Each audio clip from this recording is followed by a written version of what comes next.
Imagine this. One day the earth exhales, and somewhere deep in the Yukon, the permafrost softens. And from the thaw emerges a baby mammoth, Manchoga.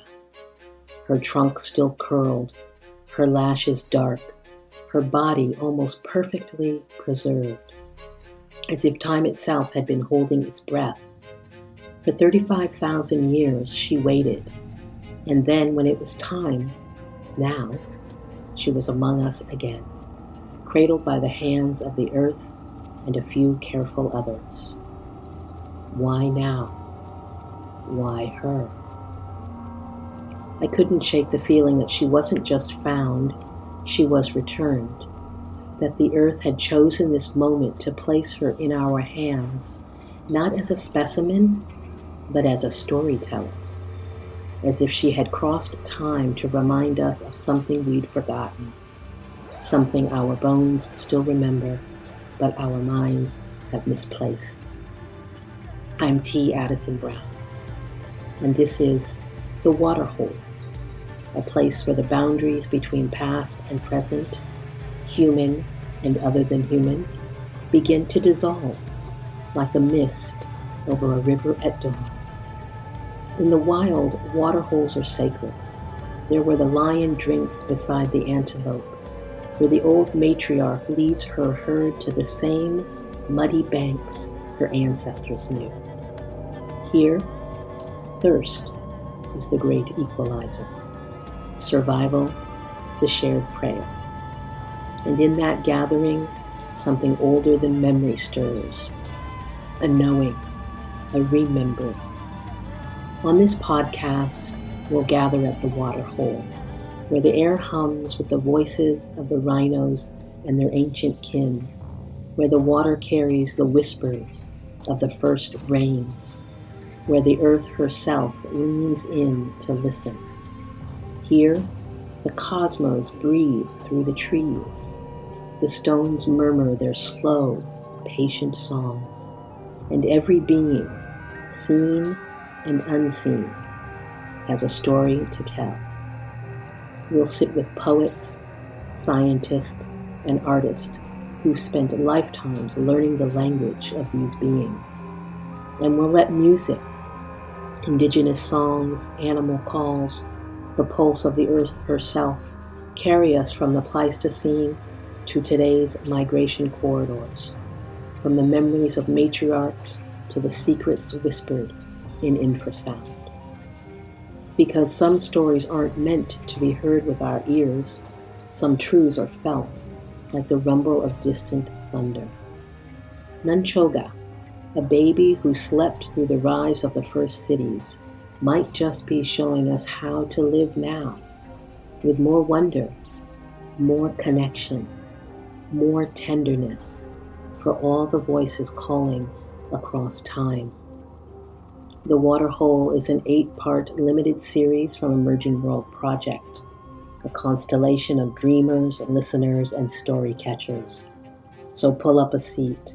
The water is deep, the company is wild, and the stories are waiting, breathing, just beneath the surface. Let's listen together.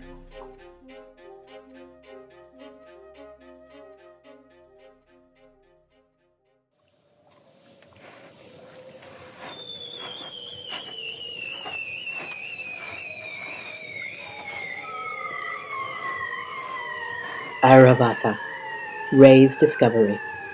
Chapter 1, Part 4.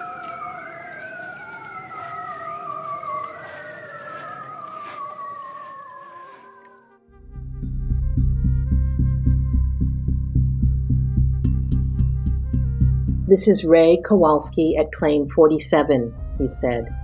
His voice shook. I found something. I need help. The static hissed, and for a long moment there was nothing. Then a man's voice, crackling through distance and disbelief. Say again, Claim 47, you're breaking up.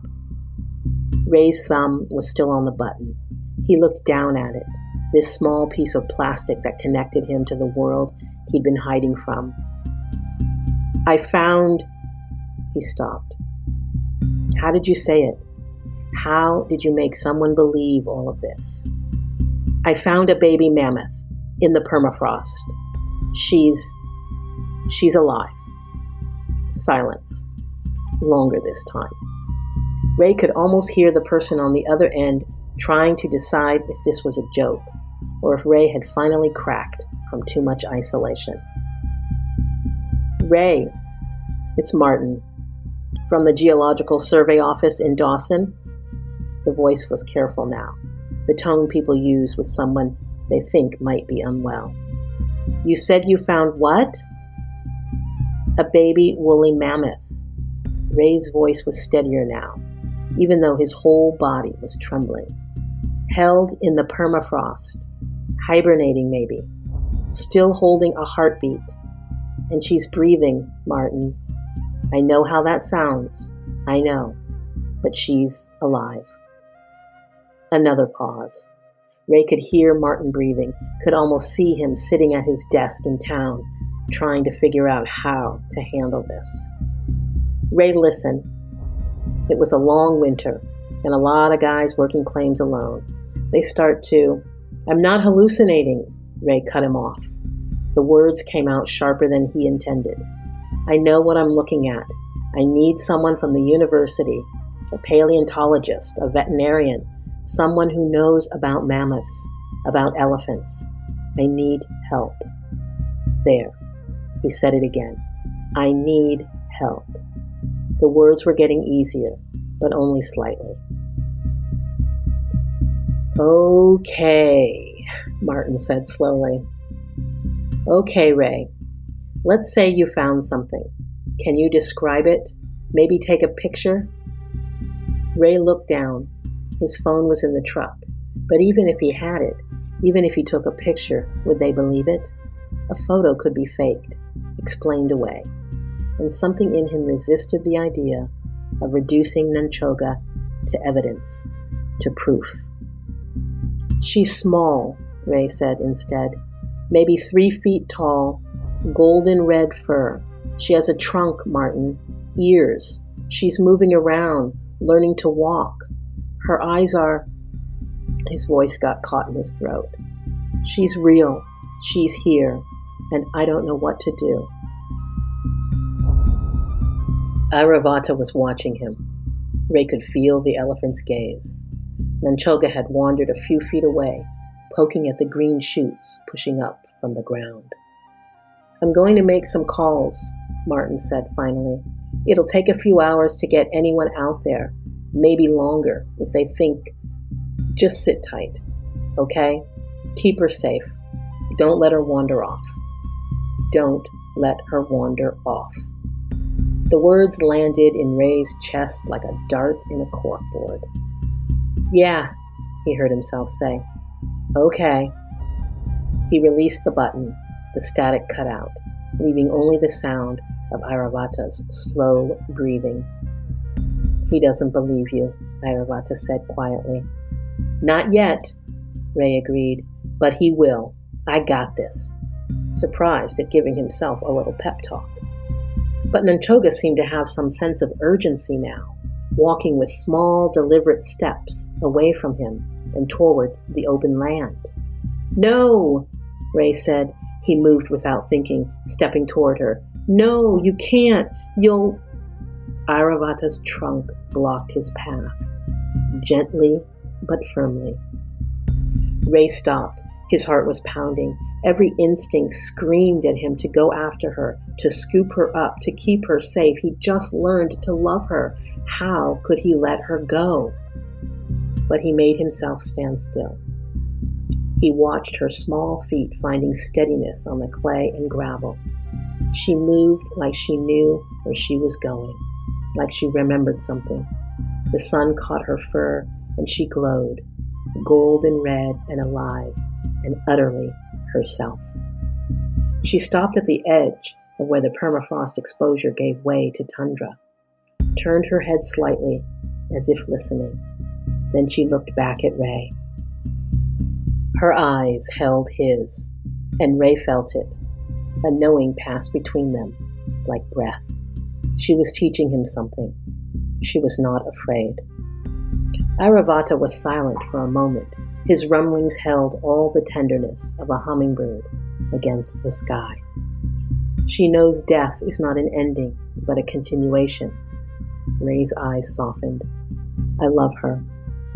How can I? His voice broke. How can I just let her go? What if she dies? She will die, Airavata said simply. Today, tomorrow, years from now, she will return to the earth, just as you will, just as all things do. This is not tragedy. This is the way of things. But the researchers, they could keep her genetics alive, maybe even. Airavata matched a vibration that might have been sorrow. Make more of her kind, but in captivity? Human beings mistakenly believe they can decide which beings live and die, where and how. That way of thinking has caused nothing but more suffering and destruction. Nunchoga had turned fully away now. She was walking with purpose.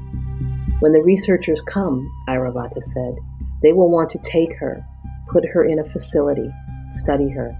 They will tell you this is for science, for knowledge, for the good of all, and part of that will be true, but part of it will be the same old human hunger to possess, to control, to think themselves more valuable than the rest of the natural world. Ray's hands were clenched at his sides. Every fiber of his being wanted to run after her. You called for help, Airavata said. You recognized you could not tend the fire alone. But the researchers will think I'm crazy, Ray replied. Probably, Airavata said. Can you bear that? Can you choose this even when others will not understand? Even when you are not held in the circle you are trying to widen? Ray wiped his face. Nunchoga was still walking, not looking back. His radio crackled. Ray, Martin called out. I got through to Dr. Sarah Chen at UAF. She's a mammoth specialist. She's heading out with a team. They will be there in 3 hours. She says if this is real, and that's a big if, you need to keep the mammoth contained. Set up some kind of barrier. Do not let it roam. Do you copy? Ray picked up the radio. His thumb hovered over the button. He pressed the button. Martin, he said slowly, tell Dr. Chen. Tell her she doesn't need to rush. What? Ray, if this thing is real, it could... She's fine, Ray said. His voice was steadier now. I found her, I helped her, and now she's choosing her path. Tell Dr. Chen I'll show her the site, the permafrost exposure where Nunchoga emerged. But the mammoth herself, she's already gone. Silence on the other end. Ray could hear Martin's confusion and feel his frustration. You're letting it go? Ray, this could be the most important discovery in decades, centuries even. You can't just... I'm not letting her do anything, Ray said, and he understood it as he said it. She was never mine to let do anything or not let do anything. She made a choice. I'm just honoring it. He released the button before Martin could respond. Nunchoga was almost out of sight now, a small golden shape moving toward whatever waited for her. More life, more death, the earth that would hold her again when the time came. Ray's whole body grieved, but underneath that grief, there was peace. You've learned so much today, little brother. It doesn't feel like a victory, Ray said. His voice was hoarse. It feels like loss. Because you are releasing your grip, little brother. This is how you learn to be held by all that is. Ray watched until Nunchoga disappeared over the ridge, until there was nothing but the wind moving through it all. Airavata began to fade the way morning dissolves night. His white form became part of the light itself. "Airavata," Ray said, sudden panic in his voice. Don't. "I'm not leaving," the elephant said, and his voice came from everywhere now. "We are always here, the 8 of us, holding up the sky. You need only remember." And then he was gone. Ray sank to his knees in the clay and let himself cry for Nunchoga, for the choice he'd made, for the love he'd learned to release. For the first time in years, the emptiness inside him felt like space, like room for something new. He cried himself to sleep until the distant sound of vehicles approaching woke him. Dr. Chen and her team arriving to try to understand what might have happened here. Ray stood. Upon seeing Dr. Chen's truck approaching, he attempted to button a suit jacket. He laughed at the memory and habits of his days in corporate America. He brushed the clay from his knees and began to walk towards them. He didn't know what he would say. He didn't know if he could make them understand, but he would try. Dr. Chen's truck pulled up. Ray stood there waiting. She stepped out, a small woman with sharp eyes and mud already on her boots from other sites. 2 graduate students followed, carrying equipment, camera, skepticism written all over their faces. "Mr. Kowalski?" Dr. Chen extended her hand. "Hi, I'm Sarah Chen. Martin said you found something unusual." Ray shook her hand. His grip was steady. "I found a baby mammoth." He paused, and something in his expression shifted, became softer, more careful. "Her name is Nunchoga." Dr. Chen's eyebrows raised slightly. "Her name?" "Nunchoga," Ray said slowly, deliberately, syllable by syllable, as if he were teaching her a prayer, as if the name itself mattered, carried weight, and demanded attention. "It means something like big baby animal in the Han language. That's what she is." One of the graduate students smirked. Dr. Chen shot him a look. "You named it?" Dr. Chen said carefully. "No," Ray said. "That's her name. It was revealed to me." He met Dr. Chen's eyes. "There are things we know that don't come through our eyes, Dr. Chen. Things we feel, things that come from paying attention to what we can't measure." Dr. Chen was silent for a moment, studying him. Then she nodded once slowly. "All right, Nunchoga." She said it carefully, honoring the syllables. "Where is she now?" Ray looked toward the tundra, toward the hills where Nunchoga had disappeared. "She walked into the wild about 2 hours ago." "You let her go?" Dr. Chen's voice was flat, trying not to show disappointment or disbelief. "No," Ray said quietly. "I didn't let her do anything. She chose.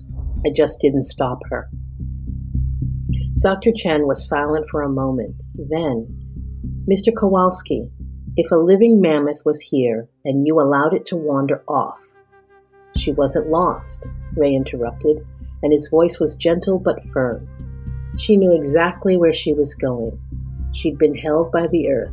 She didn't need me to tell her how to live, or how to die." He paused, feeling for the right words, the true words.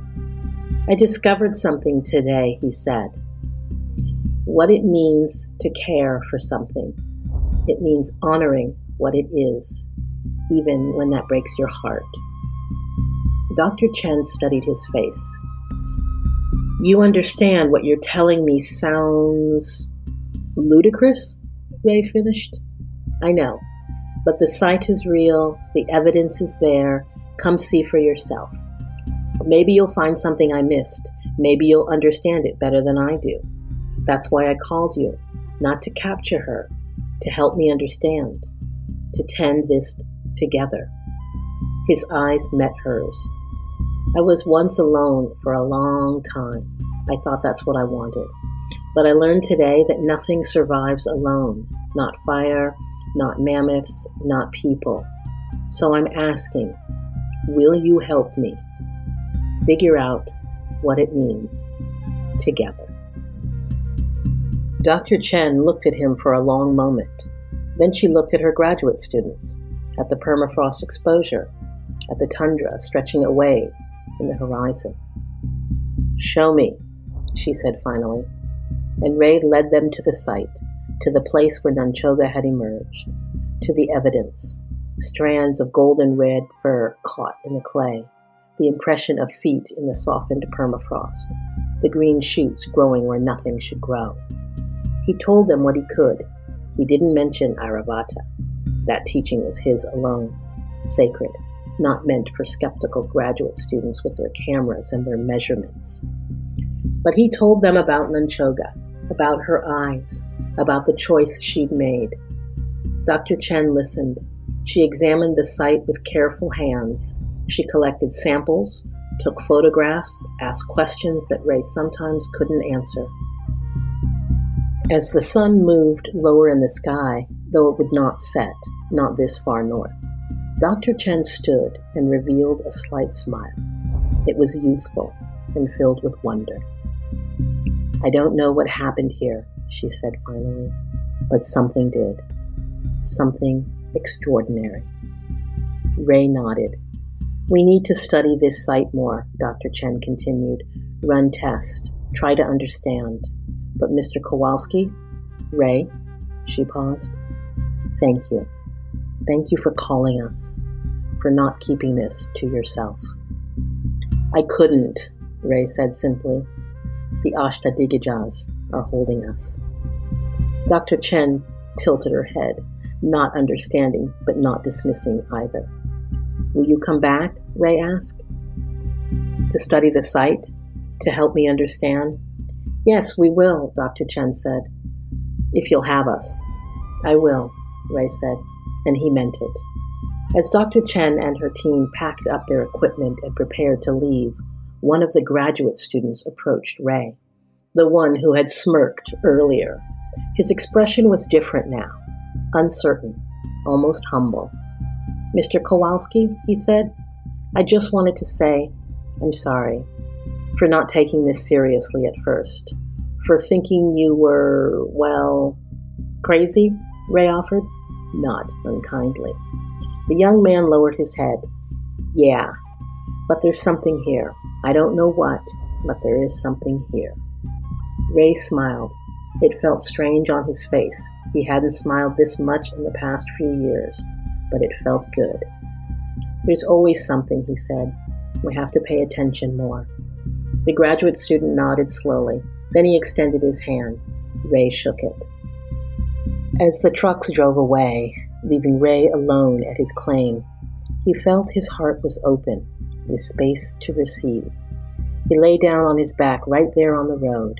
He felt the back of his hands, his arms, his thighs, his knees, his shoulder blades, all resting on the earth. Thank you, he whispered, for holding me. Feeling the earth beneath him and the sky above him and the fire in his chest that he would learn, or was already learning, to tend with others. He was home. He had always been home. And the beloved, the vast, breathing, infinite presence had never let him go.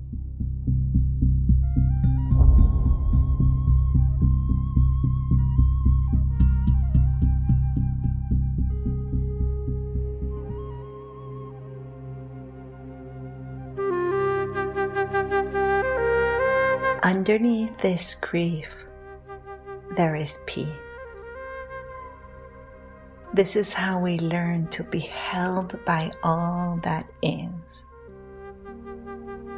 Nanchoga, we say slowly, deliberately, Nanchoga, syllable by syllable, as if we were teaching her a prayer. We pause, feeling for the right words, the true words. Our heart open with space to receive. We lie down on our back. We feel the back of our hands, our arms, our thighs, our knees, our shoulder blades, all resting on the earth. Thank you. We whisper, thank you. Thank you for holding us, feeling the earth beneath us, the sky above us, the fire within us, the fire in our chest that we are already learning to tend with others. We are home. We have always been home. And the beloved, the vast, breathing, infinite presence.